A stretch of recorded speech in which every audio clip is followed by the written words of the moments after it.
Mga friendship, may chika ako sa inyo. So, kanina, may babae kasing tingin ng tingin sa akin. So, sabi ko, wait, may mali ba sa akin? So, pakita ko sa inyo yung itsura ko. So, ayan. Natatawa kasi ako mga friendship kasi alam niyo nag-assume ako, sabi ko bakit kaya siya tingin ng tingin ganyan. So ayun, hindi na nakatiis si ate, tapos lumapit siya sa akin, kaya pala siya tingin ng tingin dahil dito sa cute na coin purse ko. Oo. So sabi niya, "Te, saan mo yan binili?" So ayun, sinabi ko sa kanya na dito nga lang din sa Black App.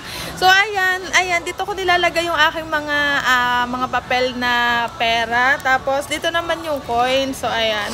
So siguro na-cutean talaga siya kasi tingin ng tingin talaga siya. Ako kasi mga friendship kapag yan, nandito ako ngayon kasi sa Pure Gold. So, wala naman akong dapat na dalahin as in, bibili lang naman ako. So, pera lang. So, dito ko siya nilalagay. Tapos, kagandahan nito mga friendship, yan, nakasabit na kasi siya kasi may lace na talaga siyang kasama.